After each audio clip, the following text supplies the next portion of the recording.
याद कीजिए। पहले फंड बेस्ड अकाउंटिंग के आज क्वेश्चन कंप्लीट कर लेते हैं। उसके बाद कल का लेक्चर थ्योरी पार्ट मुझे लिखवाना है आपको। उसमें आपको लीगेसी का ट्रीटमेंट, एंडोमेंट फंड का ट्रीटमेंट क्या होता है उसके ऊपर चर्चा करेंगे। और कल आपका क्या बुधवार है? आज बुधवार है, आज बुध है, फिर वीक से शुक्र, फ्राइडे को हम लोग बड़े क्वेश्चन मूव कर देंगे और नेक्स्ट वीक तक आपका टॉपिक कंप्लीट हो जाएगा। मुझे पूरी उम्मीद है ये खत्म हो जाएगा। और उसके बाद हम चैप्टर नंबर 2 पार्टनरशिप के ऊपर आ जाएंगे।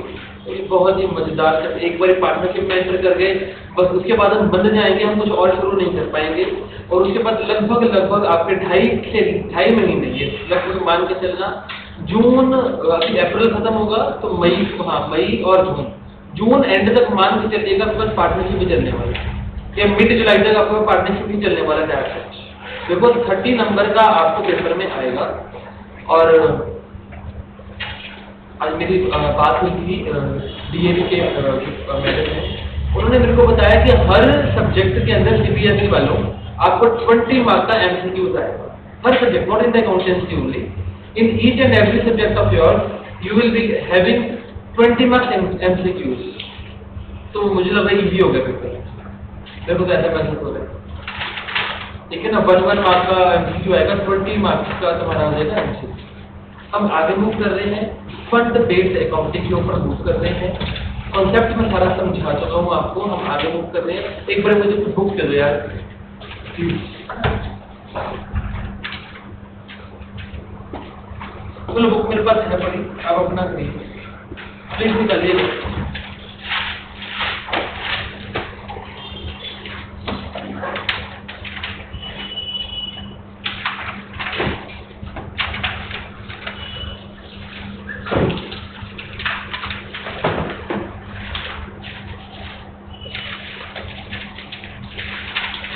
Illustration number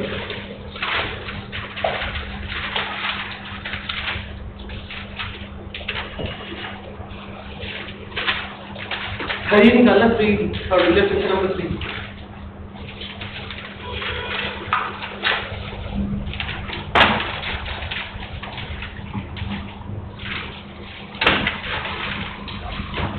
illustration number 7 निकाल लीजिए, पेज नंबर 1.17, इलस्ट्रेशन नंबर 7।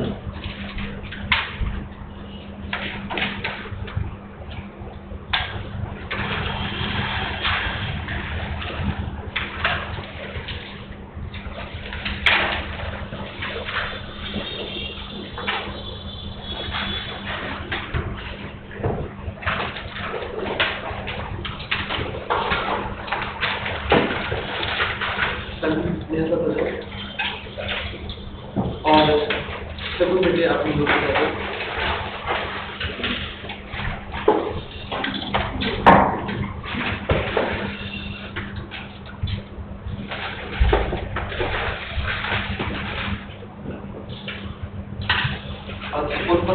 मेरे सरकार और जो नया कराया था वो भी नहीं आया। चलिए हम आगे बुक करते हैं। हाँ जी, मैं क्वेश्चन पढ़िएगा। How are following items counted in not for profit organization? ठीक है। First, tournament fund 2 lakh, tournament expenses 60,000, received from tournament 80,000.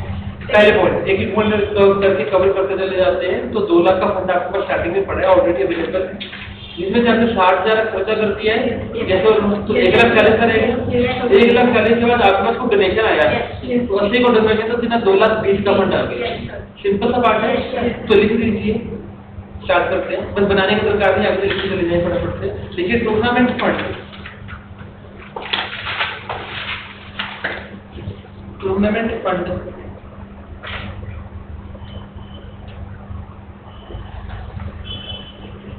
कितना, 2 लाख। लेस कर दीजिए tournament expenses,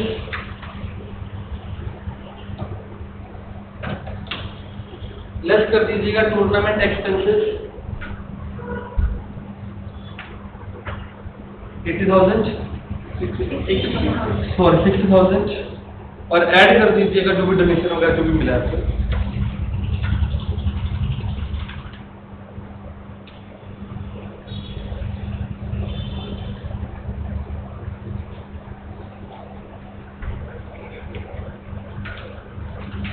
2,20,000।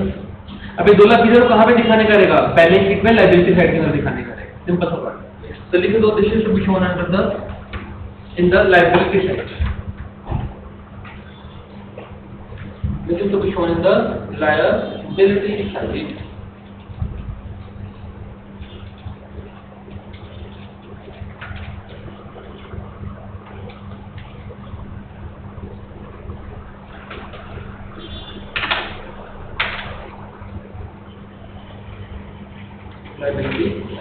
Second Billiard match expenses 20. Billiard match expenses. क्या बिलियर्ड मैच में fund बना हुआ आपके पास? नहीं बना हुआ, सिंपल सा बात है। तो जिसका फंड अवेलेबल नहीं होता तो उसको कहाँ पे डाल दो? तो डेबिट कर दीजिए, बिलियर्ड एक्सपेंसेस डाल दीजिए। क्या होता है? बिलियर्ड है वो मार्केट से ऊपर पूल बना होता है, वो देखा मोबाइल पर डाल के देखना, प्ले स्टोर पे जाके। हाँ, तो बिलियर्ड होता है। मतलब अकाउंट को बूस्ट करना है, लिख ही रहे हो, लिख देना billiard match expenses will be debited to the income and expenses. समझ में आ रहा है कि नहीं आ रहा?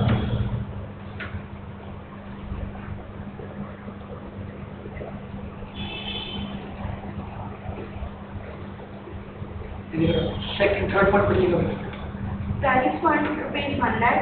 प्राइस फंड बन रहा है, ठीक है जी। Interest on price fund investments rupees 10,000. Add हो जाएगा जाके, चलो Price paid rupees 20,000.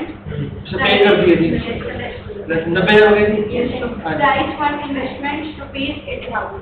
तो वो तो ऐसे ही बनेगा, बस सिंपल सा बात है। करोगे कि मैं बताऊं?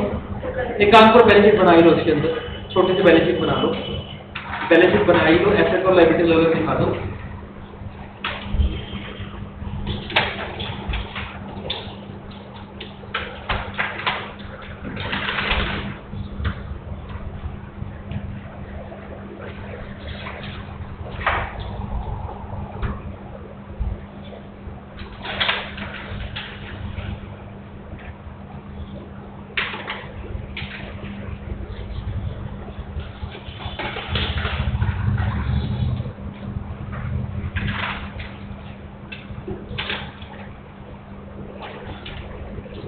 जो लायबिलिटी है आपकी, वहां पर आप प्राइस फंड दिखाएंगे। पहले तो कितने का? 1 लाख का दिया हुआ है, 10,000 के आपने प्राइस पे कर दिए, वो लेस हो जाएंगे। और जो इनकम आपको मिली है, सॉरी उल्टा बोलिए मैं, 10,000 की इनकम मिल रही है, इंटरेस्ट मिल रहा है, वो ऐड हो जाएगा। और दूसरा जो प्राइस आपने पे किया है वो खर्चा लेस हो जाएगा वहां जाके, ठीक है ना? तो तुम्हारा नेट निकल के आ जाएगा 90,000 रुपये।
हो गया जी बात कभी?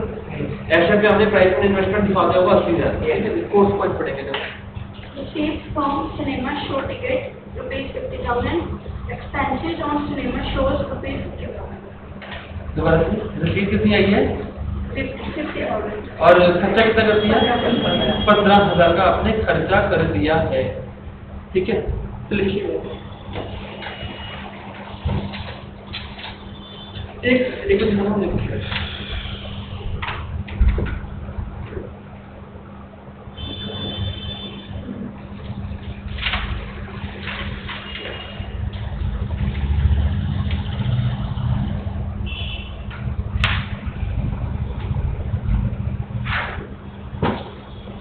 देखिए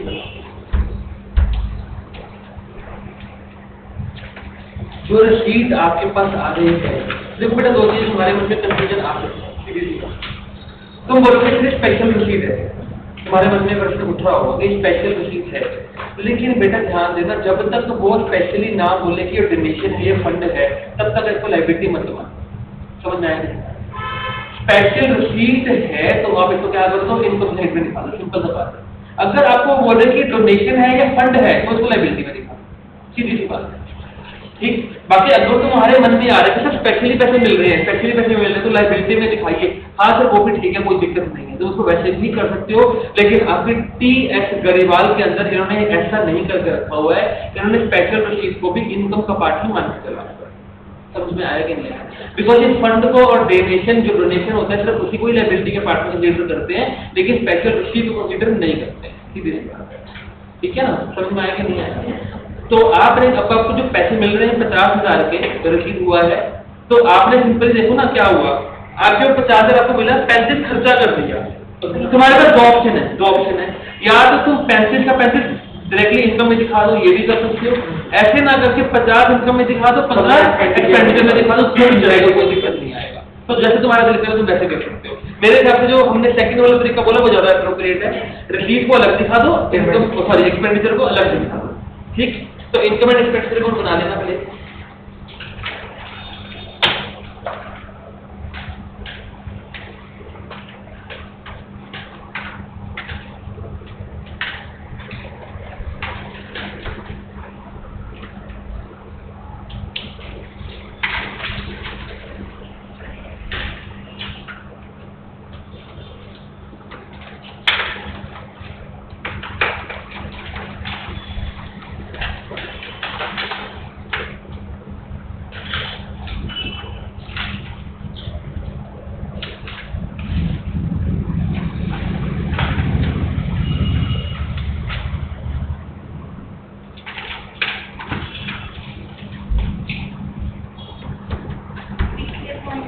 जो भी इंटरेस्ट मिलेगा तो वो एसेट साइड में भी ऐड होएगा कैश? नहीं, वो कैश के थ्रू होगा तो बैंक में जो रसीदन पेमेंट ऑटोमेटिकली ऐड होकर आ रहा होगा।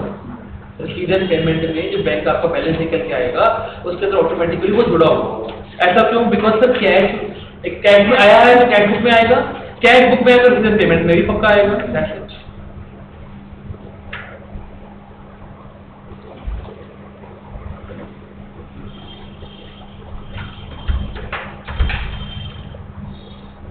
हो गया जी, चले आगे। 5th पॉइंट भी लिखने हैं क्या कि हो गया?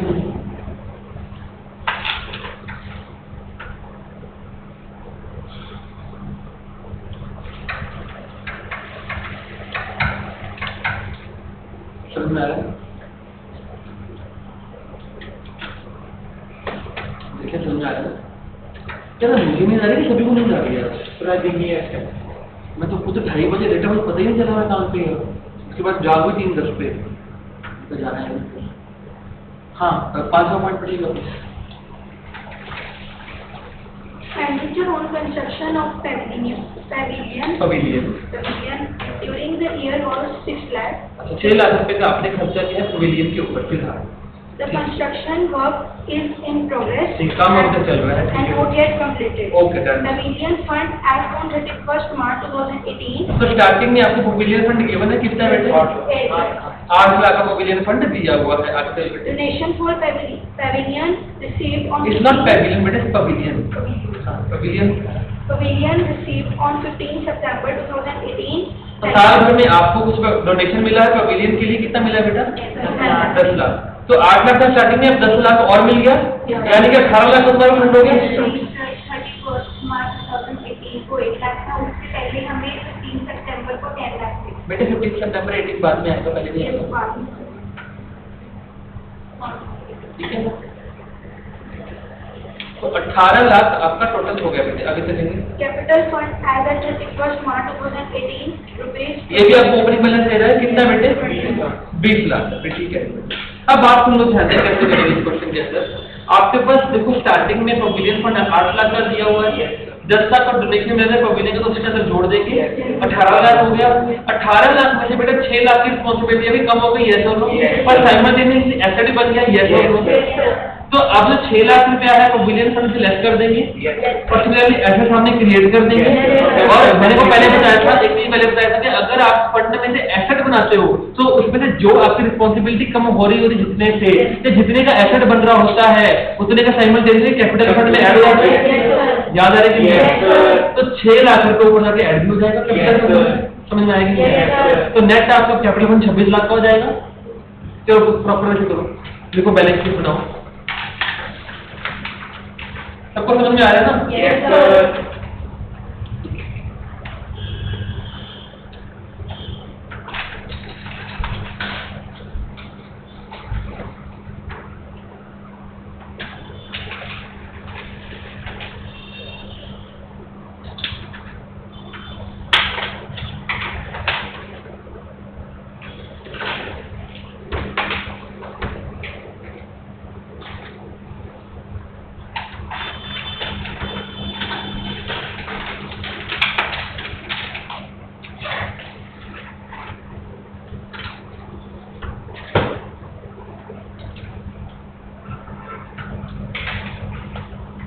बातें समझ में आ रही है?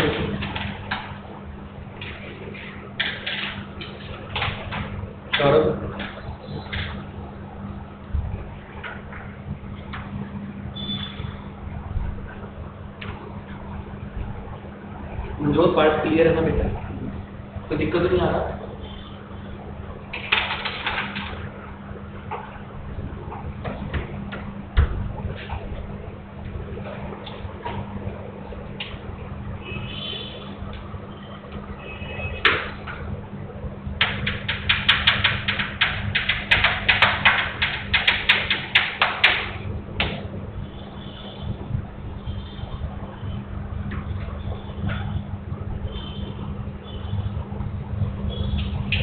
अभी तुम लोगों को कल भी छुट्टी है क्या सिविल लाइन वालों? क्या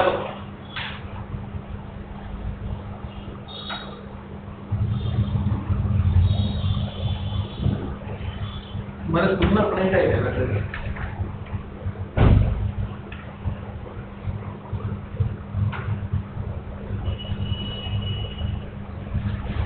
अच्छा मेरे को ये बताओ, तुमको इकोनॉमिक्स का बुक क्लास में बता दिया कौन सा लेना है? और देश का तुम्हारे को बताया कुछ?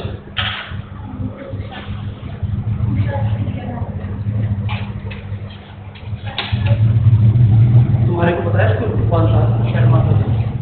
शर्मा पब्लिशर्स।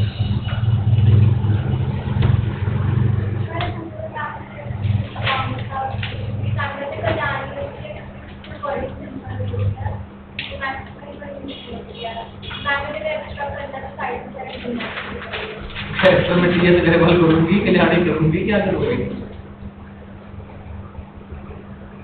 तो बेटा जो क्लास में हो रहा है ना टीएस अग्रवाल ही ले जाएगा, ऐसी बात है। तो पर तुम्हारे को कि तुम्हारे सिलेबस में 2-3 पॉइंट्स एक्स्ट्रा हैं, वो तो मैं उसमें क्लासेस में कराऊंगा ही, उसके अलग से फोटोकॉपी करवाने, नोट करवाने यूनिफॉर्म से बस टीएस अग्रवाल ले जाएगा, आराम से, कोई टेंशन नहीं है।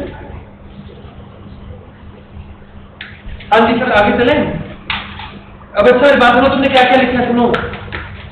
तुमने सबसे पहले देखो तुम्हारे पास जो फंड था पवेलियन फंड, ओपनिंग बैलेंस इसका 8 लाख का था, तुम्हें 10 लाख का डोनेशन मिल गया, 18 लाख का हो गया, 6 लाख का तुमने एसेट बना लिया। जो एसेट बनाया वो वाला कैपिटल फंड में जाके जुड़ जाएगा, ध्यान देना। और जब भी क्वेश्चन करते हो कैपिटल फंड हमेशा पहले लिखा करो, पवेलियन फंड उसके बाद लिखा करो। अगर तुमने अब ऐसा किया नहीं किया तो कोई बात नहीं, लेकिन आगे क्वेश्चन में ध्यान देना। एक बात तो इतना थ्योरेटिकल आएगा ही नहीं, अगर मैं तक आएगा ही नहीं इतना फंडामेंटल के ऊपर, वो तो सिर्फ स्पेसिफिकली आ रहा है तो करना पड़ रहा है, चांस नहीं कोई। और 6 लाख का आपने एसेट बनाया, उसको वहां पे सामने एसेट में दिखा दो, उसका नाम क्या लिखोगे? Pavilion in progress. दर्जन समझ में आ रहा है ना? पक्का आ रहा है ना? पक्का? अकाउंट समझ में आ रहा है ना? मुश्किल तो लग रहा है, सिंपल लग रहा है। अब इस चैप्टर के अंदर कोई पॉइंट नया रह नहीं गया है, बस तुम्हारा फंडामेंटल अकाउंटिंग भी खत्म होता है मेरी तरफ से। एक आधा क्वेश्चन और करवा देता हूँ, बैक एक्सरसाइज में करवा देता हूँ आधा क्वेश्चन, ठीक है ना? दिखाइए मुझे को। वैसे इसके इलस्ट्रेशन अगली भी बड़ी अच्छी दी हुई है, वो भी करवा देते हैं। चलो इलस्ट्रेशन नंबर 8 तो आपको इलस्ट्रेशन ना करवाया ना, क्वेश्चन करवाया गया। वैसे तो जनरल फंड का पॉइंट है, बड़ा अच्छा पॉइंट है, इसमें बताओ।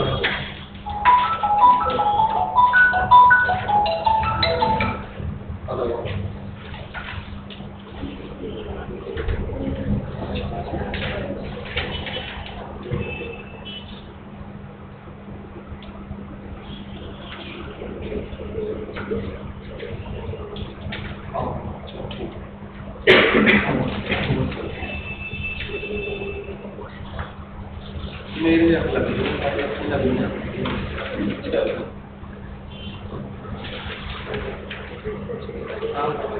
चलो ओके भाई, हाथ रखो, कौन सा क्वेश्चन करना है फंड बेस का, बोलो जो सकोगे वही करा। चलो एक काम करते हैं, क्वेश्चन नंबर 10 करते हैं, पेज नंबर 1.5 देखते हैं क्या एग्जाम कैसे होगा। क्वेश्चन नंबर 10 निकालिएगा, पेज नंबर 1.57 पे। चल धीरज अपनी मधुरा बात में ऊंची ऊंची बोल। यशी का क्वेश्चन पढ़ेगा। Show how are the following items dealt in. एक मिनट वो मेरे बच्चों को प्रॉब्लम आ रही है यहाँ पे शायद। कोई और जगह पे 2 बुक है क्या? कोई देखो। No no.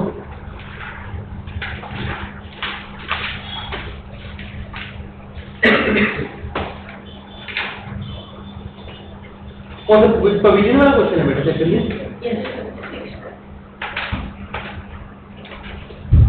पढ़ बेटे। Show how are the following items dealt with while preparing the final accounts for the year ending 31st March 2019 for a not-for-profit organization. Case 1.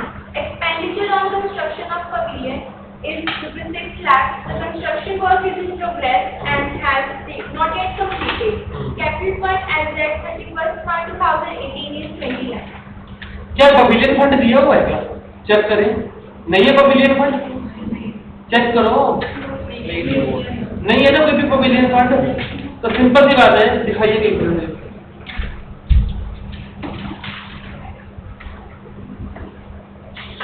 बनाएंगे जरा, पहले से बनाइए, फॉर्मेट बनाएंगे।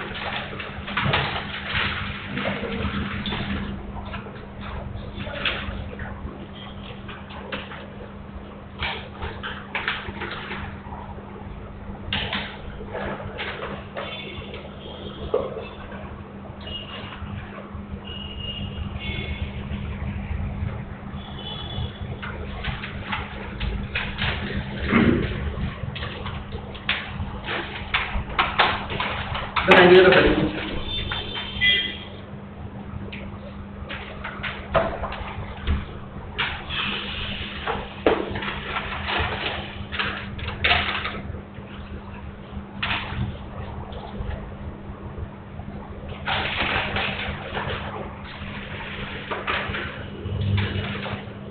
आपके पास कैपिटल फंड गिवन है 20 लाख का गिवन है, नो अपने हमारे पास पवेलियन फंड तो है ही नहीं, तो आपने ऐसे ना कैसे दिखा दो, बात तो बैलेंस शीट के अंदर बात करो।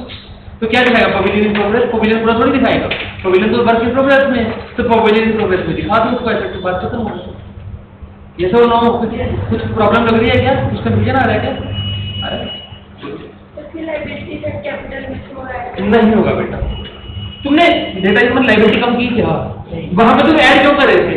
सोच के देखिए, तुमने लाइबिलिटी कम की थी, यहाँ पे लाइबिलिटी कम की है क्या? ठीक है,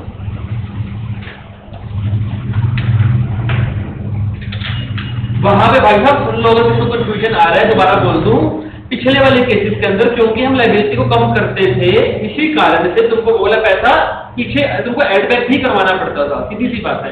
यहाँ पे तुमको लाइबिलिटी को कम ऑलरेडी कर ही नहीं रहे, तो वहां पे कुछ करने की दरकार भी नहीं है। ठीक, डोंट बी कंफ्यूज। हाँ जी, केस नंबर 2 पढ़ेंगे जरा। अब डाउट क्लियर हुआ? मुझे तुम्हारा ये डाउट आपने है, मुझे पता था ये डाउट आने वाला है। अब सर डाउट लग रहा तो क्लियर है ना? हाँ, पेज 2 पढ़ेंगे बेटा। Expenditure on construction of pavilion is ₹6 lakhs. Okay. Construction work is in progress and has not yet completed. Pavilion fund as at 31st March 2018 is ₹10 lakhs and capital fund as at 31st March 2018. अब 10 लाख का pavilion fund बता रहे हैं, अब जब तुम खर्चा करेगा तो तुम्हें रिस्पॉन्सिबिलिटी कम करेगा या रिस्पॉन्सिबिलिटी तो कम हो जाएगा, लेकिन तुम्हारी लाइबिलिटी भी कम हो जाएगा। लाइबिलिटी जब कम हो जाएगा तो उसको कैपिटल फंड उठा के गिरना पड़ेगा, और ऐसा तो वो बनेगा ही बनेगा।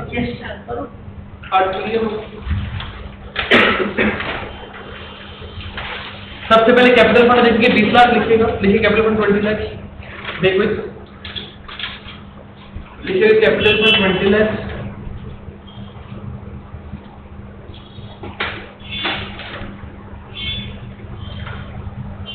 कैपिटल फंड लिखिएगा 20 लाख। उसके बाद आपके पास क्या होगा, 2 लाइन छोड़ के लिखो pavilion fund 10 lakh. Inner column में लिखना लाइको दोनों चीजें। अच्छा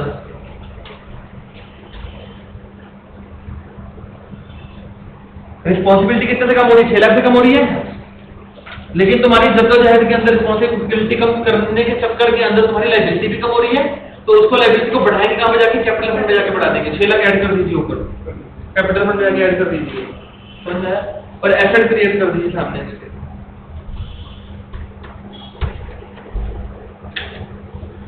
समझ में आया कि नहीं आया?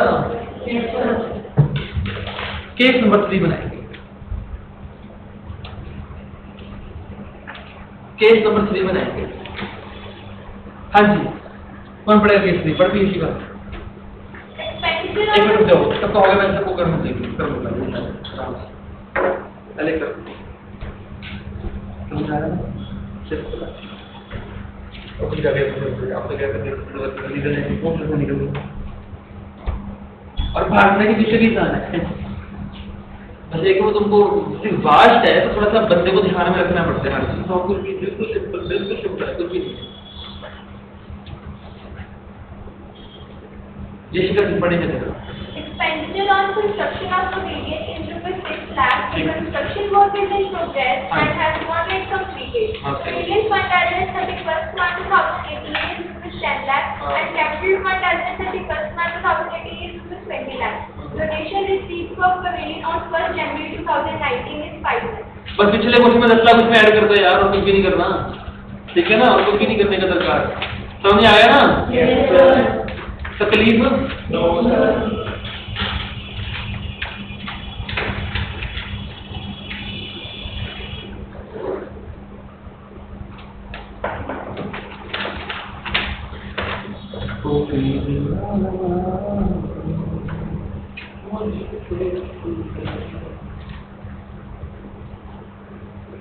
अब जितने भी आपको डोनेशन मिल रही है उसको पवेलियन फंड में आप ऐड कर दो। पिछले क्वेश्चन में ये फर्क है, बताओ क्या फर्क है? अब तो तुम्हें आ गया ना कौन सा कंप्लीट हो गया फंड का, अब तो हो जाएगा क्वेश्चन कोई भी आ जाए। एक काम करते हैं, इलस्ट्रेशन नंबर जो थी ना वो जनरल फंड वाली वो भी करवा देते हैं, वो भी अच्छी थी थोड़ी।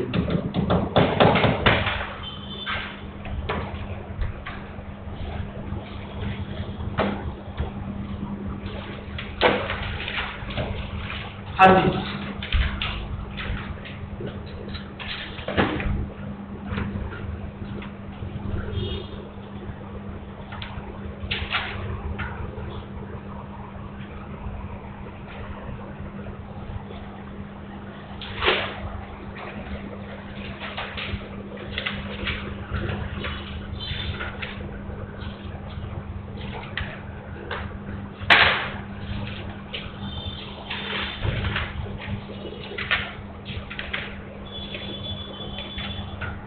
इलस्ट्रेशन नंबर 8 निकालेंगे, पेज नंबर 1.19।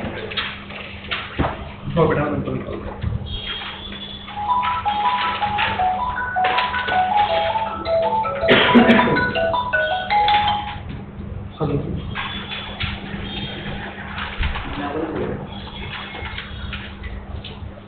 तो पापा ने बैठा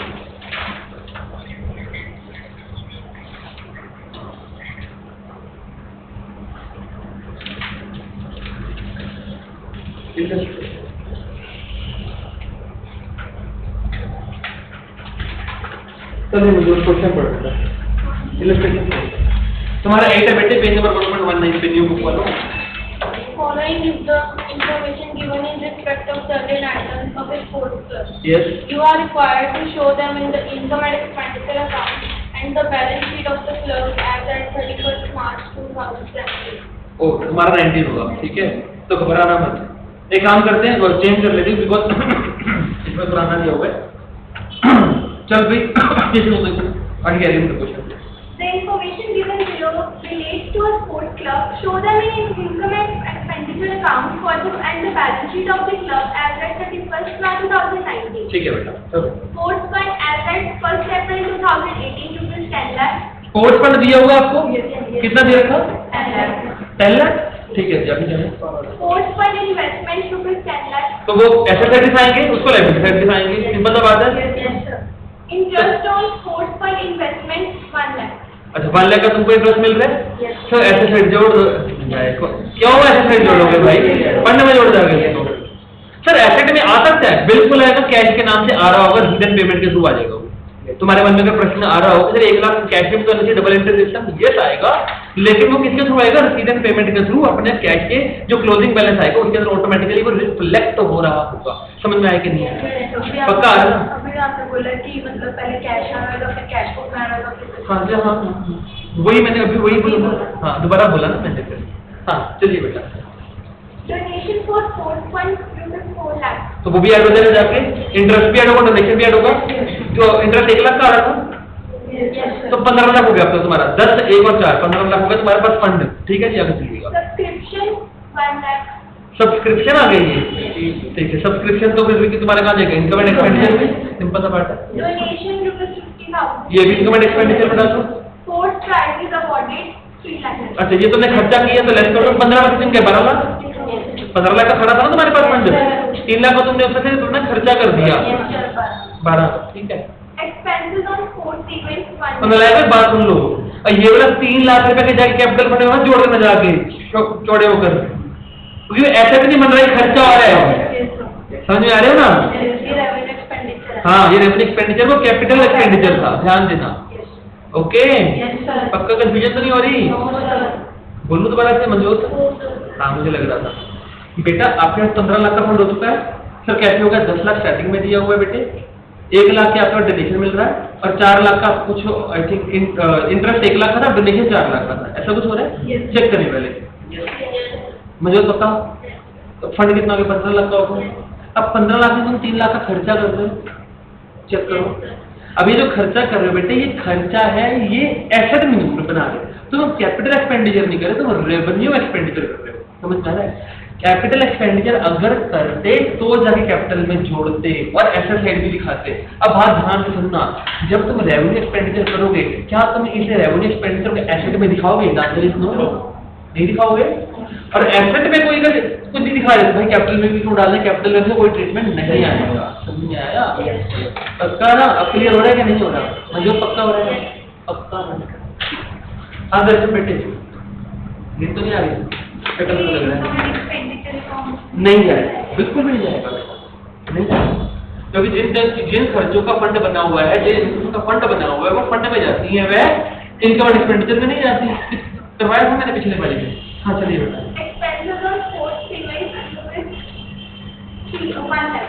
ये भी खर्चा कर दिया तुमने, लेस करवाइएगा।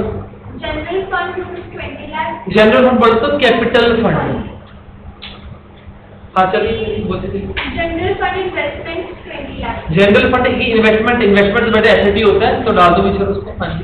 Interest on general fund investment 2 lakh. अब जो इंटरेस्ट रेट पॉइंट है मुद्दे का क्या होना चाहिए बताइए? जब को ब्याज मिल रहा है क्या करो? इसको जनरल फंड में डायरेक्टली ऐड करो, क्योंकि इंटरेस्ट मिल रहा है आपको, फंड की वैल्यू बढ़नी चाहिए।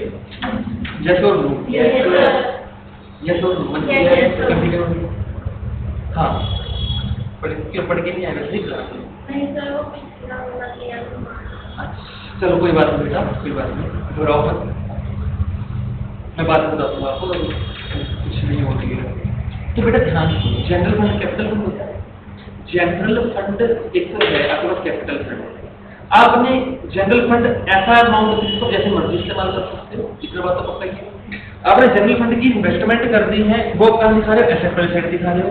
जो आपने इन्वेस्टमेंट की उसके ऊपर आपको कुछ ब्याज मिल रहा है, जो ब्याज मिल रहा है वैसे तो क्या करते थे, अगर कोई स्पेशल फंड होता था, अगर उसके ऊपर कोई ब्याज मिलता है, ब्याज को डायरेक्टली ऐड करवाते हैं, ये कर देते। अब जनरल फंड के ऊपर जो ब्याज मिल रहा है तुम इसको भी डायरेक्टली ऐड करवा सकते हो, लेकिन जो आपके बुक में ट्रीटमेंट ये फॉलो कर रही है, पता क्या फॉलो कर रही है? अब बात को सुनना ध्यान से। जो इनकम एंड एक्सपेंडिचर अकाउंट का बैलेंस निकल के आता है, सरप्लस निकल के आता है, वो डायरेक्टली कहाँ जाता है? कैपिटल फंड में, कैपिटल फंड में जाता है। अब तुमने अगर इनकम एंड एक्सपेंडिचर में इनकम साइड में इसका इंटरेस्ट डाल दिया होगा तो तुम्हारा सरप्लस ऑटोमेटिकली किससे बढ़ गया होगा? तो सरप्लस घूम के जा तो कैपिटल फंड में रहा है, तो अल्टीमेटली तुम्हारा कैपिटल फंड उस अमाउंट से ऑटोमेटिकली बढ़ ही रहा होगा। तो घबराने की बात तो है नहीं। ये लोग ये क्या कर रहे हैं, ये जो आपका इंटरेस्ट होता है जनरल फंड इन्वेस्टमेंट के ऊपर, ये उसको इनकम में दिखाते हैं, डायरेक्टली ऐड नहीं कर पाते। अल्टीमेटली जो उसका इफेक्ट आएगा वो यही आएगा कि वो एड अल्टीमेटली कैपिटल फंड में जाता है, ही होगा। दरअसल समझ में आया कि नहीं? पक्का आया? भारती पक्का आ रहा है समझे? अब आएगी। तो ये लोग क्या थोड़ा सा घुमाया हुआ तरीका फॉलो कर रहे हैं, डायरेक्ट तरीका फॉलो नहीं कर रहे। बनाइएगा इनकम एंड एक्सपेंडिचर अकाउंट बना लीजिए। फर्क समझ में आया कि नहीं आया? कैसे आया? इनकम एंड एक्सपेंडिचर अकाउंट भी बनाएंगे और बैलेंस शीट भी बनाएंगे।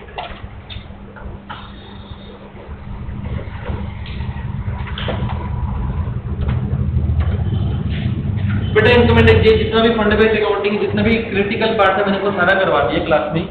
जो रिमेनिंग वैल्यू क्वेश्चन रह गए वो आप अपने भी होमवर्क करके आना, ठीक है? और कल हम लोग आगे थ्योरी पार्ट में मूव करेंगे थोड़ा सा, और अगले फ्राइडे जो कमिंग फ्राइडे आएगा वहां से हम लोग अपने बड़े क्वेश्चन में मूव कर जाएंगे। अब ये चैप्टर अपने आखिरी सांस से ले रहे हैं, चैप्टर खत्म होने को ही है, ठीक है बेटा?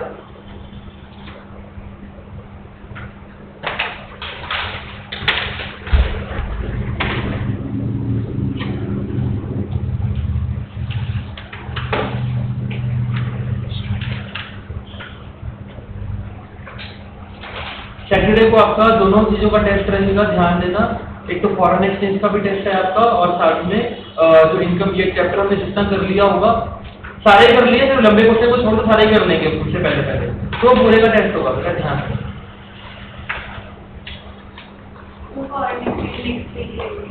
नहीं जरूरी होता है।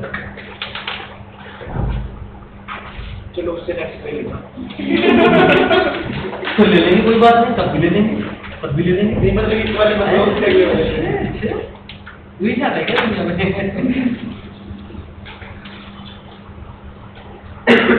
अरे ऐसा तो सही ना पढ़ो बेटे पढ़ो। तुम लोग अभी नहीं पढ़ोगे तो जिम पे ध्यान है सारा, कैसे बनेगी? मेरे थोड़ी आएगी। अभी से फोकस में लेके आए हर चीजों को, बेटा 10 बार सुनेंगे।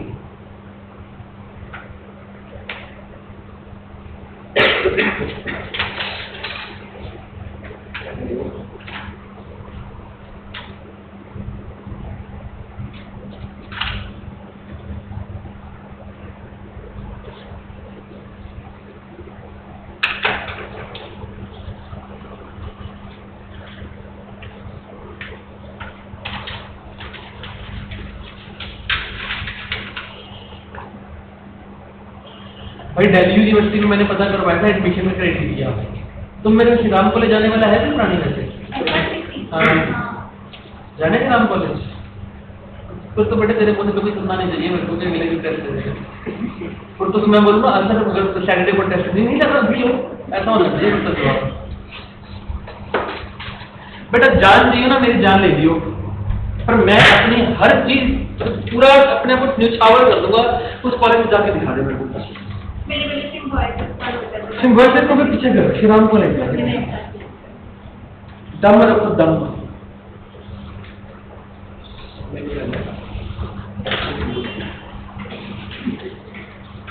SRC आज मेरे डीवी में मैंने एग्जामिनेशन कंडक्ट करवाया था, स्कॉलरशिप टेस्ट कंडक्ट करवाया था। मैंने काफी बच्चों से बात हुई, आपका फ्रेंड हो तो उसे पूछ के देखना, मैं स्कूल गया था डीवी में, तो डीवी से 2-3 एक्सपीरियंस मेरे को वहां से मिले Shri Ram College of commerce. बड़ी अच्छी इनसे बात हुई मेरी, तभी मैंने तुम्हारे सामने बात छेड़ दी Shri Ram College of Commerce के लिए। समझे तो पकड़ लो बेटा। और वैसे भी वहाँ पर क्या है, राइट नाउ उसका एंट्रेंस टेस्ट होने लग गया दिल्ली यूनिवर्सिटी में, जो मैंने सुना अपने टीचर से। तो 50% आपकी CBSE की वेटेज है और 50% अब स्टेट की वेटेज है। आई थिंक ऐसा कुछ चल रहा है। हो गया पार्ट कंप्लीट है? कंप्लीट है पार्ट? दिखा यार, जाके दिखा, बस मजा आ जाएगा। तेरी फोटो ना दुखनी वाले के सामने जो बड़ा सा पोस्टर लगा होता है वहां पे लगाऊंगा, चैनल पक्का श्योर था, उस कॉलेज में जाके दिखाऊं मुझे। देखो एक मुझे श्री राम कॉलेज चाहिए यहाँ से, एक मुझे पंजाब का टॉपर चाहिए, ठीक। Shri Ram College of commerce मुझे चाहिए बच्चा। तुम्हारे बड़े की लड़की श्वेता शुक्ला, 2-3 बच्चे नहीं है तुम्हारे स्कूल से वैसे?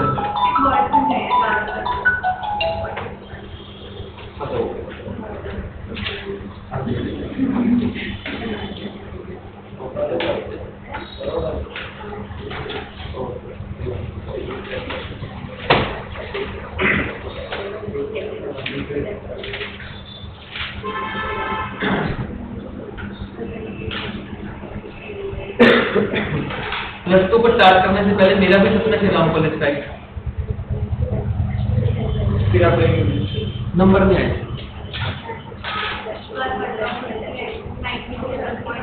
मेरे टाइम में थी कट ऑफ 95.25, मेरे टाइम में 95.25। भाई साहब पंजाब का टॉपर था तुम्हारा दोस्त, उसको भी नहीं मिला था एडमिशन। मैं तो इतनी हैरानी हुई मुझे, देखो पंजाब का टॉपर मुझे वहाँ पे एडमिशन मिला श्री राम कॉलेज वाले,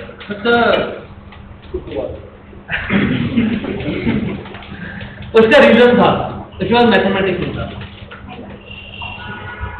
उसके बाद मैथमेटिक्स था। मैंने उसको पहले ही बोला था, इधर से ऐसा लड़का तुम जानते होगे शायद, रोहित राजदेव, मैं स्कूल में भी आया था एक बार, मुझे बताया, उसको मैंने कहा था भाई प्लीज मैथमेटिक्स ले लियो,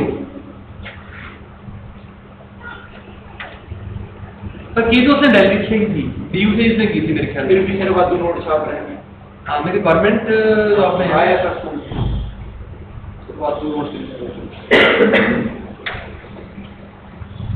चले ही आगे, चले हो गया बात कर, खबरों के जैसे हमें कैपिटल स्पेस ट्रांसफर टास्क मिलता था, तो वो हमारी इनकम होती है, एक्चुअली जनरल फाइनेंसिंग ट्रस्ट नहीं होते। आपने कंफ्यूज कर दोनों चीजों को अपने को करते हैं ना।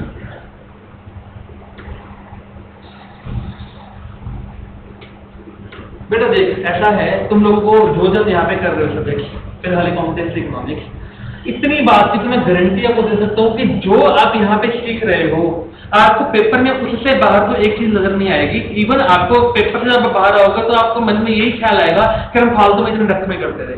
मुझे पूरी उम्मीद है ऐसी होने वाला है, श्योर है, पक्का ऐसे तुमको लगेगा। 2 सब्जेक्ट तो मेरी तरफ से पक्के हैं। मैं पंजाब बोर्ड वालों की बात भी करता हूँ, सीबीएसई वालों की बात भी करता हूँ। जो आप सब्जेक्ट यहाँ पर नहीं कर रहे, जैसे पंजाब बोर्ड वाले एमओपी जो तुम्हारा जो बिजनेस का रहता है सब्जेक्ट, वो तुम यहाँ पर नहीं कर रहे हो, तो भाई साहब उनमें अपने आप को अभी से बहुत पक्के रखना, बिकॉज तुम्हारे उन सब्जेक्ट की वेटेज भी परसेंटेज में कैलकुलेट की जाएगी। तो तुम वहां मार मत खा जाना। आई नो तुम इकोनॉमिक्स और अकाउंटेंसी मार नहीं खाओगे, आई एम श्योर, नहीं मार खा सकते। तुम्हारा 75 मार्क्स का पेपर आता है, अब तो वैसे 50 का आएगा तुमको, मुझे ज्यादा लगता है 50 का है ना बेटी। अच्छा तुम्हारा जो पेपर आएगा वो 65 मार्क्स का ही आएगा।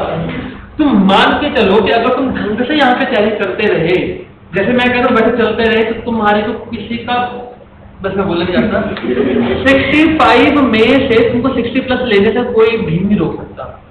65 लेके आओ, आप अच्छा पढ़ोगे तो 65 भी आएंगे।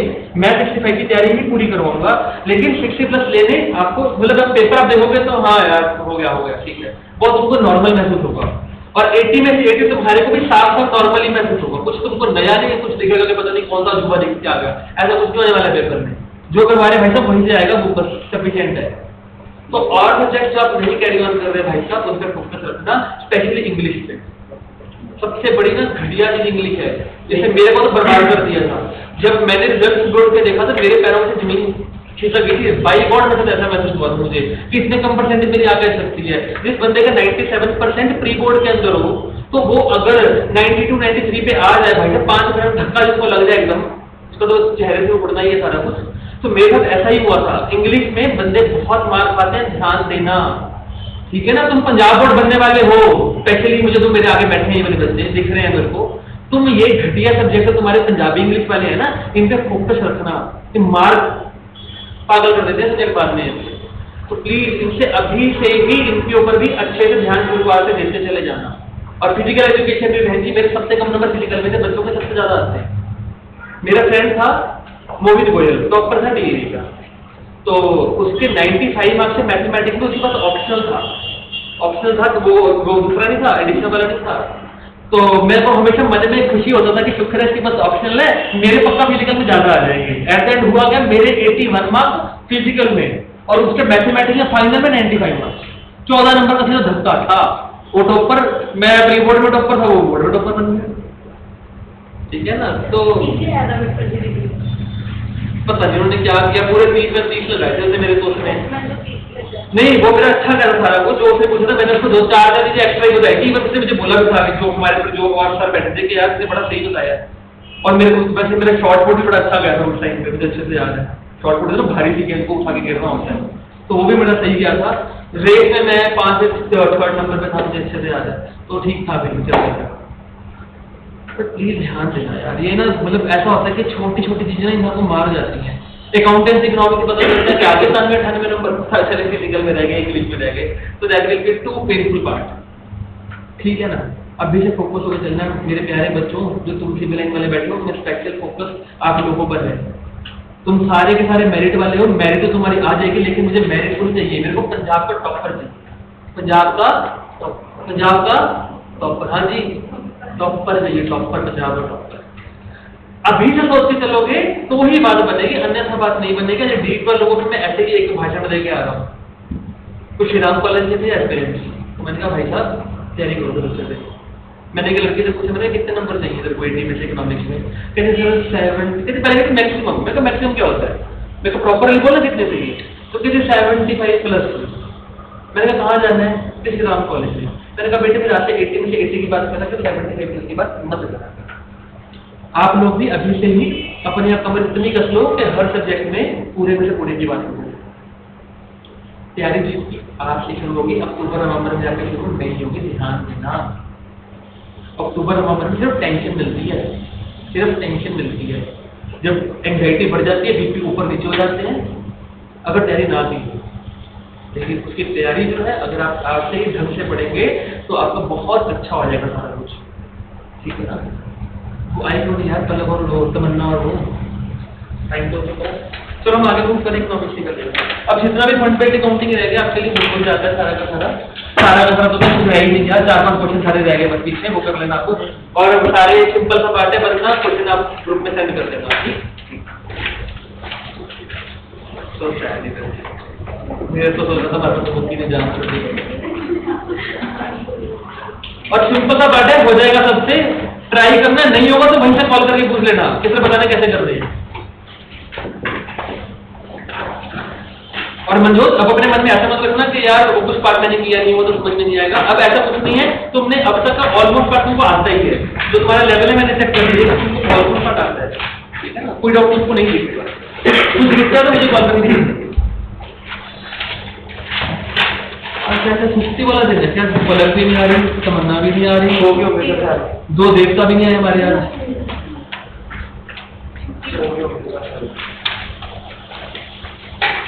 तो मैं चलो काली माता में नजर गई।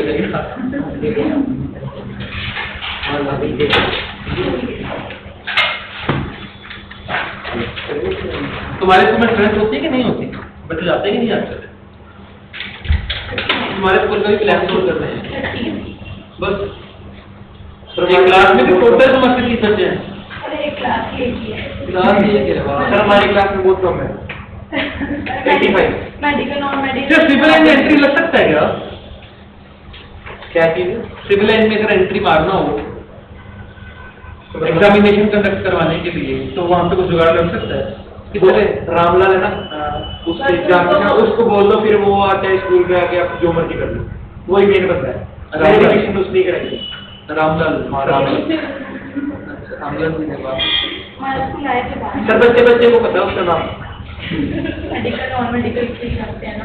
हाँ हाँ, आकाश वगैरह तो काफी आते हैं, हर बन जाते हैं।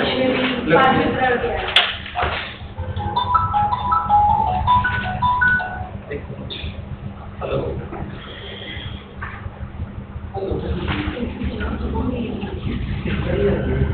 आप भी कर रहे हो?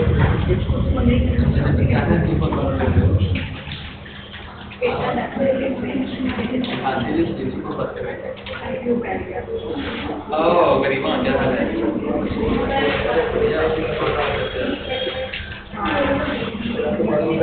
बाप के लिए दुबई में है। हाँ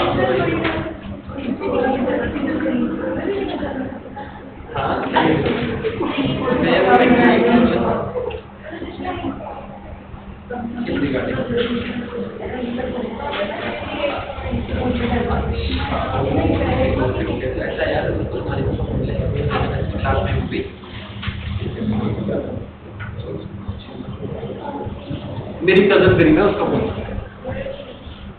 हाँ हम आगे मूव कर रहे हैं, आइएगा प्लीज। बहुत फालतू का अपने लेक्चर, फालतू का लेक्चर देना लाइक मोटिवेशनल लेक्चर कहते हैं। सर कैंसर भी जाएगा कैंसर। हाँ ये बुढ़ादल में ना एक बाबा जी है तुम्हारे वहाँ पे जो मेन हेड है, कहते हैं उनसे अगर बात हो जाए तो फिर तो बस बारे नहीं आते हैं, पर उनसे एक बार बातचीत का कुछ जुगाड़ देख रहे हैं, बट अभी कोई बंदे नहीं। कैंसर के ऐसे हमारे सारे टीचर भी थे ना, मैं गया था तुम्हारे मैंने कहा मुझे अगर मैं स्कूल का टीचर बनूंगा अपने को तो और भी बच्चे आएंगे फुलकारी बच्चे क्या लगता है फुलकारी का कीड़ा एओसी वाले ने बहुत फायदा ले लिया हमारे स्कूल में आके ना पहले। मेरे को उम्मीद कर नहीं है यार, मेरे को सबसे बड़ी पता क्या खुशी है तो तुम्हारे डिस्ट्रिक्ट टॉपर सेकंड आई है, मेरी क्लास की लड़की फर्स्ट आई है। मेरी सबसे बड़ी अचीवमेंट ये है, मुझे और भी अचीवमेंट नजर नहीं आती। हालांकि मेरे को भी अचीवमेंट नहीं समझता, मैं ये समझता हूँ कि जो मैं करवा रहा हूँ मेरे को मतलब बच्चों को समझ में आ रहा है, रिस्पॉन्स अच्छा मिल रहा है, दैट्स इट। लेकिन क्या होता है स्ट्रेंथ तो टाइमली आती है, मैं बोलते the room was not built in a day, you all know that. तो ऐसा नहीं रहता, बट द थिंग इज कि हाँ मेरे को तो ये होता है कि जितने आया ना मैं उनको बस कहा गया है कि ना उनके ऊपर बरस उनको पॉलिश करता रहूं और भगवान की कृपा ऐसी हो, बाबा जी मेहर करन हमारे एक आधा ऐसे टॉपर पंजाब का निकल जाए या कुछ श्री राम कॉलेज का बात बन जाए। मेरा दिल तो सीए फाउंडेशन में बहुत ज्यादा आया हुआ है कराने को, लेकिन मेरे को स्टाफ नहीं मिल रहा। इवन बिजनेस स्टडीज का भी सब रखा था, मैंने तो खुद ही मना कर दिया कि भाई साहब जाओ, हमारी बात नहीं करती, हमारी दाल नहीं करती हमारी साथ। लेकिन अपने को यहाँ पर चाहिए परफेक्शन, चाहे बच्चे कम है नो डाउट, नो इश्यूज, लेकिन अपने को क्रीम चाहिए, क्वालिटी चाहिए। क्वालिटी रखेंगे टाइमली सेटअप भी हो जाएंगे, कोई इशू वाली बात नहीं है।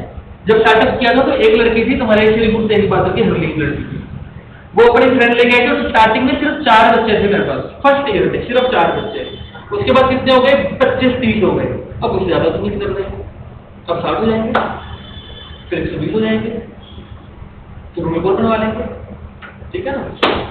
तो जो भी है मैं पता क्या दूसरे लोग ना मोबाइल लेना थोड़ा नेगेटिव मोटिवेटर्स हैं, उनके बारे में सोचूंगा ना तो मेरे को मैं डिमोटिवेट हो जाऊंगा कि यार वो तो इतना अच्छा कर रहे हैं, वो तो ऐसा कर रहे हैं, वो कर रहे हैं घर पे करें, मुझे किसी से कोई मतलब नहीं है। मेरे को सिर्फ अपने आप से मतलब है कि मैं कैसे पढ़ा रहा हूँ, मुझे इतना पता है और मुझे इतना पता है कि मैं अपनी तरफ से अच्छा करूँगा, मुझे इतनी क्लैरिटी अपने आप से जरूरत है, ठीक है ना।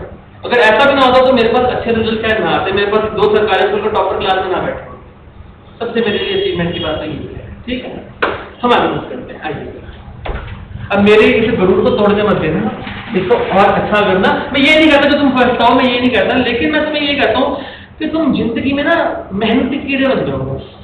तुम्हारे बस दिन रात सोते जब तुम्हें हर दिन यही चीज याद आए कि मैंने मेहनत कर लिया तो बन के दिखाना है, बस तुम इस एटीट्यूड पे भी काम करोगे। देखो बेटा रैंक तो मैंने भी कोई नहीं लिया, सीधी सी बात है, मैंने भी प्लस में कोई रैंक तो नहीं लेके दिखाया, हालांकि प्री बोर्ड में अवर टॉपर, पर अनफॉर्चुनेटली मेरा फाइनल में तो मेरा भी कोई रैंक नहीं आया। पर इसका मतलब ये थोड़ी कि मैं मेहनती नहीं था भाई साहब, जो टॉपरों को से ज्यादा मेहनत मैंने की थी, पक्का की थी, श्योर है। वो नंबर नहीं आया, मेरे बस में नहीं था, क्योंकि हर चीज इंसान के बस में नहीं होती है, वो चीजें आपकी लक भी हो जाए। हो सकता कि मैं दिल्ली चला जाता, Shri Ram College of commerce चला जाता, तो मैं तुमसे मुलाकात कर पाता, ना कर पाता।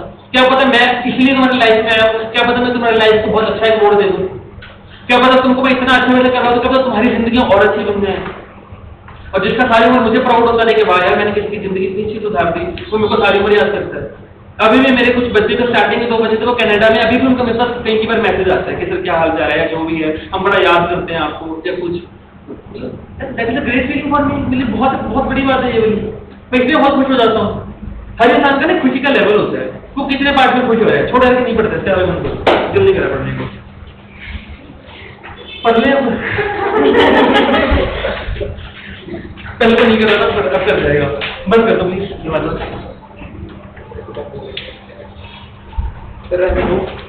नहीं यार पढ़ेंगे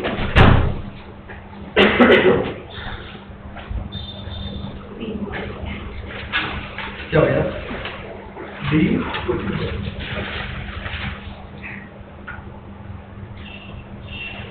थोड़े जज्बाती हो जिंदगी में, क्योंकि चीजों के लेके इमोशनल हो जाओ। बाइक और एक बात बताऊं, आज मैं डीएवी स्कूल जाता हूँ ना, पता नहीं क्या ऐसी ना मन की आंतरें हो जाती हैं, कुछ तार हिल जाते हैं कि मन फिर से भावुक हो जाता है आदमी जाके, पता नहीं क्यों ऐसा होता है, आई डोंट नो। हम जज्बाती लोग हैं ना, इमोशनल पीपल। तो तुम भी ऐसे बन जाओ, ठीक है ना।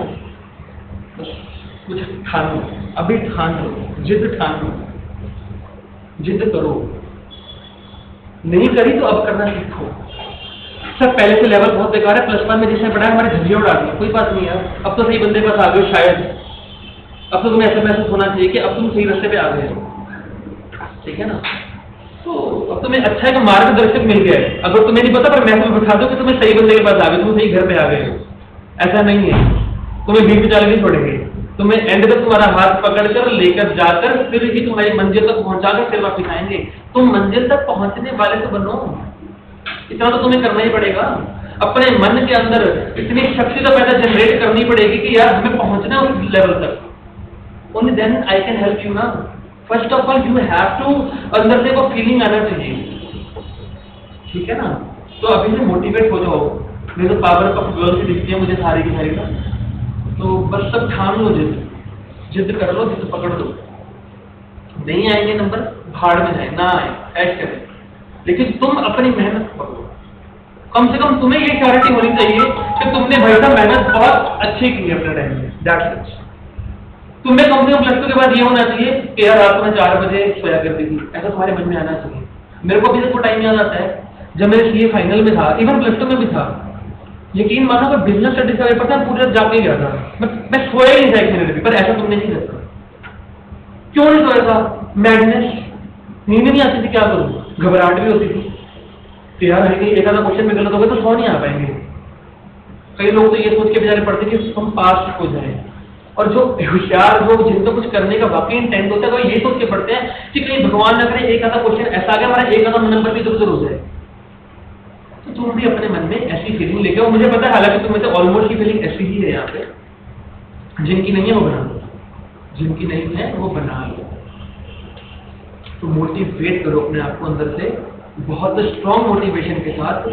बस कहते हैं ना वो, बस दौड़ पड़ो, रुकना नहीं, अब चल पड़ो, अब नहीं रुकना आप लोगों ने, ठीक है ना। आपका लाइफ में कोई भी गोल हो, लेकिन उससे पहले +2 का गोल मेन है। कुछ भी करना हो तो लेकिन पहले +2 को फोकस में रखो कि यार मेरे को यहाँ पर टॉप पे आना, तो मैं कैसे हूँ, बात बताओ। जो सब्जेक्ट तुम यहाँ पे कर रहे हो उसमें तो मुझे पूरी उम्मीद है कि हम अच्छा कर लेंगे, मुझे कोई दिक्कत नहीं है। लेकिन जो आपके इससे अलावा सब्जेक्ट हैं वो आप उससे अपनी कमांड अच्छी करो, ठीक है ना। All the very very best from my side. आज मुझे डीएवी वाला सेम लेक्चर रिपीट करने को मिल रहा है जो मैंने अभी स्टार्ट सुबह डीएवी में रिपीट किया, और तुम्हारे सामने भी रिपीट कर लो। अच्छा लाइफ में जैसा मर्जी साथ चाहिए हो, रात को दिल करे फोन करना है, 12 बजे कॉल करना हो वो भी कर लेना, मुझे कोई दिक्कत नहीं है। कुछ नहीं हो, कुछ समझ में ना आ रहा हो, I am always with you people, always is always, ठीक है ना।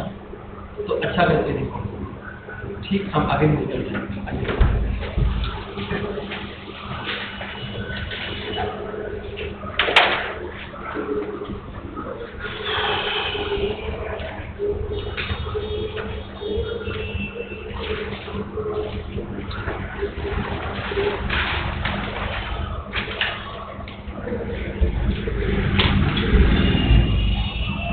लिखिएगा, स्टार्ट करिए कॉन्सेप्ट।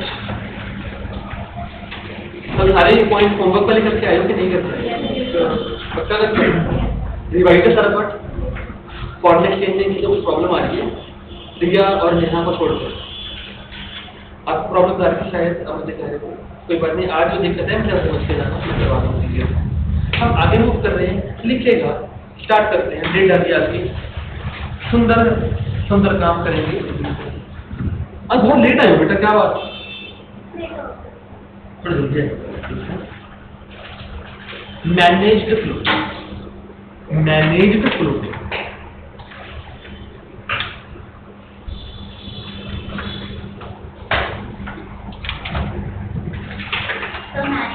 फ्लोटिंग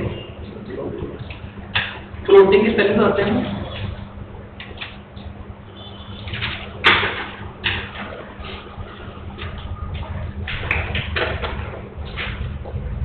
लिख लीजिए पॉइंट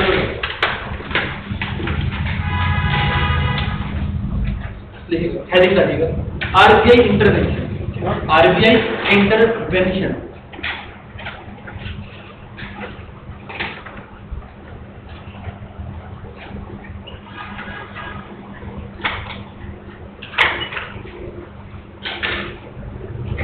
आरबीआई इंटरवेंशन। देखो बेटा क्या होता है, पहले समझाता हूं पहले आपको पता है कि आपका जो फॉरेन एक्सचेंज रेट है कैसे डिटरमाइन होता है, जैसे पूछ लो डिमांड एंड सप्लाई, इसका तो पता है। अब कई बार क्या होता है कि आपका जो रेट होता है ना बहुत ज्यादा स्लिप कर जाता है, जो कि आपके लिए कंट्री के लिए बहुत घातक सिद्ध हो सकता है। मान लीजिए अगर आपका डॉलर था पहले 60 रुपए, अब डॉलर हो जाए 35 रुपए, मर गए, बहुत बुरी हो जाएगी। क्या इससे प्रॉब्लम क्या क्या है, कौन बताएगा? हाथ खड़ा करके बताए, बिंदास करके, यही का आंसर बोल बेटे क्या है इससे क्या होगा? अगर ऐसा हो जाएगा तो क्या मुसीबत क्या है बताओ? एक्सपोर्ट तो क्या होगा उसमें? हम करेंगे नहीं करना चाहेंगे तो एक्सपोर्ट बहुत कम हो जाएगा। और क्या होगा? इम्पोर्ट ज्यादा करना चाहेंगे, इम्पोर्ट ज्यादा कर रहे हैं एक्सपोर्ट कम करें, मुसीबत क्या है? ट्रेड बैलेंस डेफिसिट हो जाएगा, करेक्ट आंसर आएगा। तो बैलेंस ऑफ पेमेंट मुसीबत भरा हो जाएगा, यस और नो। तो जब ऐसी सिचुएशन आने लग जाएगी तो सरकार ना एक देवता जी प्रकट होगी जिसका नाम क्या होगा? आरबीआई। वो क्या करेगा? वो अगर दाम 60 से 35 हो गया है तो बेटा वो 35 वाले जो दाम थे वो ठीक करना चाहेगा, यस और नो। अब 35 का जो दाम है उसको ठीक करने के लिए वो क्या करे? बताइए क्या करे? डॉलर का दाम कम हो चुका है, तुमने डॉलर का दाम बढ़ाना है, डॉलर का दाम बढ़ाने के लिए क्या करना पड़ेगा? थोड़ा सा एक्सप्लेन करो अच्छे से, क्या करेगा बताओ? डॉलर का दाम को बढ़ाना चाहता है तो वो क्या करे? डिमांड सप्लाई क्या क्या क्या करे? कौन बताएगा? है कि नहीं? हाथ खड़ा करके बता, मतलब तो बता क्या होगा? पढ़ के नहीं आ रही बेटे, सारा दिमाग मैथ में मत लगाओ। Shri Ram College of Commerce, अब तो मैं टॉन्ट मारा करूंगा बार बार। Shri Ram College of Commerce ऐसे नहीं मिलता, पढ़ो। हाँ समझना, फॉरेन एक्सचेंज की डिमांड बढ़वा दीजिए, डिमांड उसकी बढ़वा दीजिए। जब डिमांड बढ़ेगी तो डिमांड इंक्रीज हो जाएगी, डिमांड इंक्रीज होगा तो ऑटोमेटिकली उसका प्राइस भी इंक्रीज हो जाएगा, यस और नो? यस और नो? समझ में आ रहा है? क्यों ऊपर से जा रहा है? पक्का है? तो डिमांड कैसे बढ़ाएगा? पता क्या करता है आरबीआई अगर ऐसी सिचुएशन होती है तो सबसे पहले बात उनको इतनी तो समझ में आ रही है कि डिमांड बढ़ा दोगे तो प्रॉब्लम ठीक हो जाएगी। डिमांड कैसे बढ़ाएगा? आरबीआई क्या करेगा? परचेज करना शुरू कर देगा किस चीज को? अपने फॉरेन एक्सचेंज को, फॉरेन करेंसी को क्या करेगा? इकोनॉमी से परचेज करना शुरू कर देगा। जब वो परचेज करना शुरू करेगा तो डिमांड बढ़ जाएगी, डिमांड जब बढ़ जाएगी तो उसी बिल अपने आप ठीक हो जाएगी। परचेज, फॉरेन करेंसी को परचेज कर लेता है आरबीआई। समझ में आया? समझने में क्या है यार? तुम लोग परचेज करते हो ना फॉरेन करेंसी को, डॉलर खरीदते हो ना, तो आरबीआई की खरीदने लग जाएगा, बात खत्म हो जाएगी। That's it. समझ आया? कुछ भी अलग नहीं बता रहा मैं, नॉर्मल सा पॉइंट ही है। समझ में आया? सर जब ये हो जाए क्या हो जाए?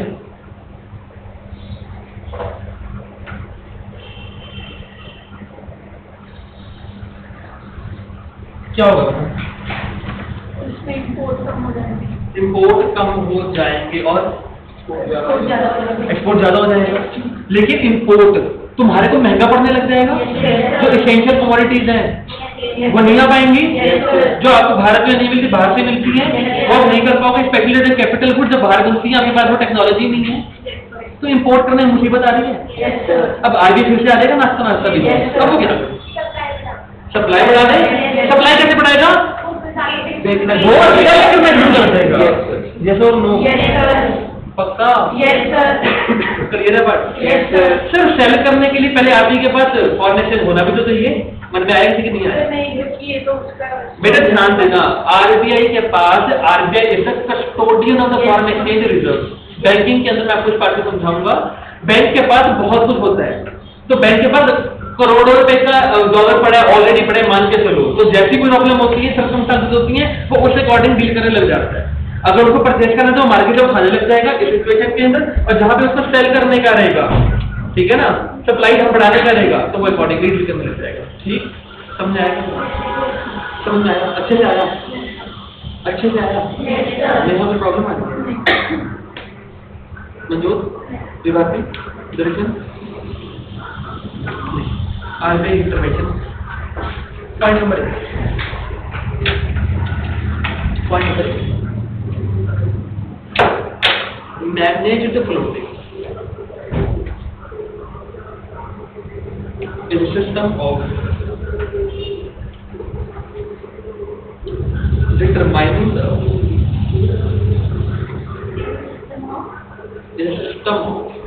determining the exchange rate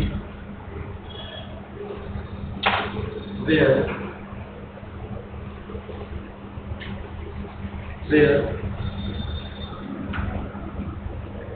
central bank कौन सा है? आरबीआई। सेंट्रल बैंक बोले तो आरबीआई इंटरवीन्स का मतलब पता क्या होता है? दखल करनी, ठीक है। इंटरवीन्स तो कौन सा था वो? सबीना बुलाई मलाड जिताई था ना, एक होता है ना करके कुछ, तो यहाँ पे वही वाला हिसाब है। वैसे कभी जानते नहीं, खाने वाले पहुंच गए आंटी मैं लड़ाई बताइए, ठीक है, तो यहाँ पे वही वाला हिसाब किताब हो रहा है। इंटरफेरेंस भी हो गया, ये हस्तक्षेप भी हो गया, ठीक है। Where the RBI intervenes to influence the exchange rate,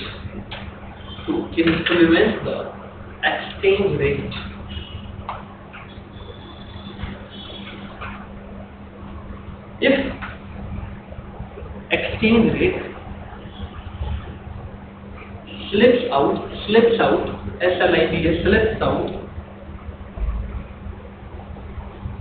of the desired limits, समझ आएगा नहीं आएगा? कि जब आपने क्या होता है कि आप एक डिजायर्ड लिमिट सेट कर देते हो। अब आरबीआई इसे क्या करता है? आरबीआई देखते कि चल यार 60 का 50 पे हो गया, मैं कुछ नहीं करती, छोड़ो। आरबीआई कहती मैंने कुछ नहीं करना। लेकिन जब भैया 60 से 40 हो गया तो मुसीबत भरा दिखने लग गया, तो वो आरबीआई बीच में आ जाएगा इंटरवीन करने के लिए, और वो अकॉर्डिंगली मार्केट में सेल या परचेज करके उसको ठीक करने का कोशिश करेगा। जैसे यहाँ पर क्या करेगा? परचेज करना शुरू कर देगा, डिमांड बढ़ाएगा। डिमांड बढ़ेगा तो ऑटोमेटिकली फिर वो होना शुरू हो जाएगा। समझ आएगा? पक्का ना? लिखिएगा, इसके साथ ही लिखिएगा। हेडिंग सेम है, सेकंड बी पॉइंट कर लेना। Managed floating is also known as paper में क्वेश्चन आएगा, इस बार मैनेज फ्लोटिंग का पता नहीं मुझे क्यों इंडिकेशन हो गई है। डर्टी फ्लोटिंग करेक्ट पूछा था क्या इसमें? Dirty floating,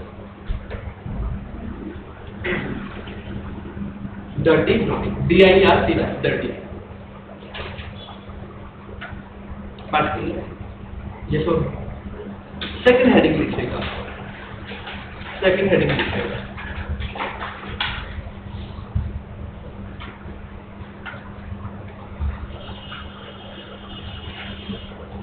how does, question के रूप में लिखवा रहा हूँ, हाउ डज, बहुत इंपॉर्टेंट क्वेश्चन है बेटा, ध्यान देना। हेडिंग के टर्म में मतलब एक क्वेश्चन के रूप में हेडिंग लिखवा रहा हूँ। How does the central bank exercises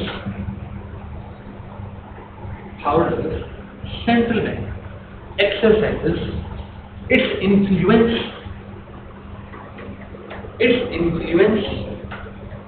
on the float,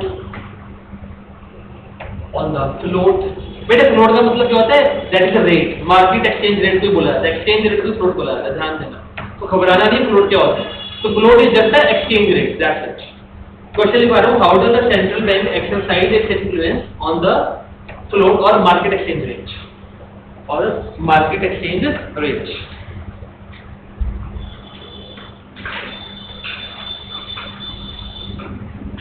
इसके अंदर रेड पेन से सब हेडिंग लिखना, इसके अंदर रेड पेन से सब हेडिंग लिखना, ये ब्लैक पेन से बट एवरी वर्ड लो, लिखो हेडिंग लिखो। In a situation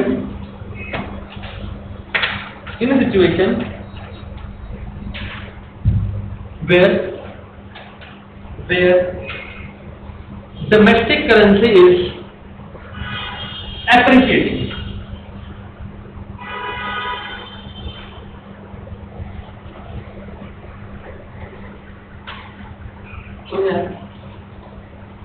where domestic currency is appreciating। Sir domestic currency appreciate कब करेगा? इस टाइम ऐसा बोलेंगे इधर वाले पे डोमेस्टिक करेंसी अप्रिशिएट कर रहे हैं। डोमेस्टिक करेंसी अप्रिशिएट करने का मतलब क्या है? फॉरेन करेंसी डेप्रिशिएट करना, सिंपल सा बात है। जब एक डॉलर का दाम 60 रुपए था, कितना हो गया? 35 हो गया। तो आपका फॉरेन करेंसी क्या कर रहे हैं? डेप्रिशिएट। अगर ऐसा हो रहा है तो सबसे बड़े दो कारण क्या मुसीबत बड़ी क्या की है? हम एक्सपोर्ट करना नहीं चाहेंगे, इंपोर्ट ज्यादा करना चाहेंगे।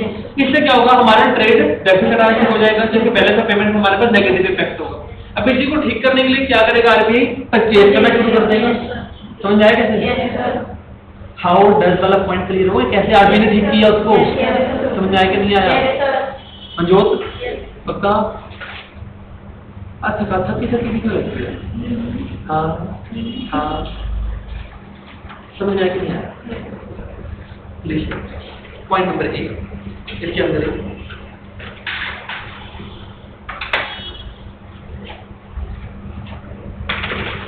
आने को बेटा पेपर बहुत सिंपल भी आ सकता है, लेकिन मुझे तो हर चीज करवाना है, तो मैं आपको हर चीज करवा रहा हूँ। इसको कुछ नहीं पता। चलो मैंने क्या नाम है दिखेगा